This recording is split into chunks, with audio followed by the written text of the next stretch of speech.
यह मार्ग द्वारकाधीश श्री कृष्ण के महलों को जाता है। तुम यहाँ कहाँ भटक रहे हो? ए भाई, जानता हूँ, ये मार्ग से कृष्ण के महलों को जाता हूँ। मैं उनसे ही मिलने आया हूँ भाई। यह विक्रम भाई, द्वारकाधीश से मिलने का यह कौन सा समय हो? महाराज अभी दरबार में नहीं है।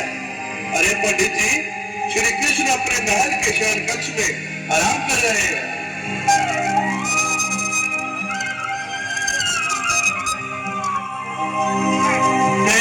देखो ये गरीबी का हाल, कृष्ण के दर पे विश्वास लेके आया हूँ। मेरे बचपन का यार है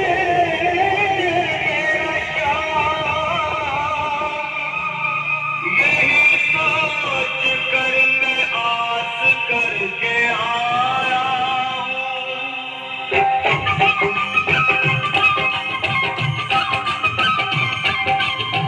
अरे द्वार पालो कन्हैया से कह दो, अरे द्वार पालो कन्हैया से कह दो कि दर पे सुदामा गरीब आ गया है, कि दर पे सुदामा गरीब आ गया है। भटकते भटकते न जाने कहाँ से, भटकते भटकते न जाने कहाँ से तुम्हारे महल के करीब आ गया है, तुम्हारे महल के करीब आ गया है। अरे द्वार पालो कन्हैया से कह दो कि दर पे सुदामा करीब आ गया है, कि दर पे सुदामा करीब आ गया है। भाई द्वारपाल, मुझ पर दया करो भाई। बस तुम जाकर कन्हैया को ये बता दो कि उनका बाल सखा सुदामा मिलने आया है। मेरे इसी फटे हाल पर मत जाओ भाई, तुम बस जाकर मेरा संदेश उस कृष्ण को दे दो, उस कृष्ण को दे दो भाई। क्या हंसी ठट्टा करने को हमें मिले हैं? तुम ठहरे दीन निर्धन फटे हाल ब्राह्मण, तुम्हारे अंग अंग से करीबी बदहाली झलक रही है। और कहा महाराज श्री कृष्ण, क्षमा करना पंडित जी, हमें अपने प्राणों से हाथ नहीं धोने जो तुम्हारा यह संदेश द्वारकाधीश तक पहुंचाए।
नहीं पहुंचाती, तब तक मैं यहीं बैठा हूं, चाहे मेरे भूख प्यास से प्राण ही क्यों न चले जाए।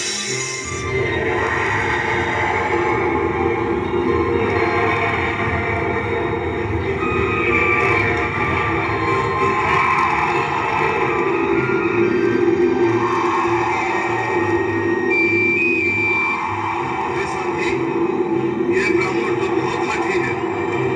हाँ भैया, सुबह से शाम होने को है, पर ये यहाँ से जाने का नाम ही नहीं ले रहा। अरे देखो तो सही, इसकी देह कैसे कांप रही है, लगता है जैसे प्राण घुटनों पर अटके हैं। भगवान न करे अगर ब्राह्मण ने यही प्राण त्याग दिए तो, और अगर ये सच में द्वारिकाधीश का मित्र हो तो क्या होगा भैया? सही कहते हो, अगर ब्राह्मण हत्या का पाप लग गया तो पीढ़ियां नरक भोगेंगी। अगर महाराज का मित्र हुआ तो मृत्यु दंड का भय है। अपनी आने वाली पीढ़ियों को नरक में डालने से तो ये संदेश पहुंचाना ही ज्यादा अच्छा है। क्यों ना महाराज का संदेश पहुंचा ले। ऐसे करो, तुम जाओ भैया। तुम जाओ भैया, तुम उम्र में बड़े ठहरे, मेरी बात तो समझो, तुम ही जाओ। देखो भाई, मैं ठहरा बाल बच्चेदार परिवार वाला, मेरे बूढ़े माँ बाप, तुम ठहरे कुंवारे अकेले। अच्छा, मैं ही जाता हूँ। बिल्कुल थोड़ा सा रास्ता दे दो, बिल्कुल बीच में बहुत ही। आज भी लीलाधारी के चेहरे पर मुस्कान है, लगता है जरूर कोई नई लीला रचने वाली है। द्वारकाधीश की जय हो। कहो द्वारपाल, इस समय कैसे आना हुआ? महाराज, क्षमा चाहता हूँ, पर कारण ही कुछ ऐसा है। द्वार पर एक ब्राह्मण स्वयं को रुक क्यों गए? आगे बोलो। द्वार पर एक गरीब ब्राह्मण स्वयं को आपका मित्र बताता है, आपसे मिलना चाहता है। अपना नाम सुदामा बताता है। सुदामा? क्या कहा? सुदामा? मेरा बाल सका सुदामा? मेरे बचपन का मित्र सुदामा? सुदामा, मेरा मित्र सुदामा।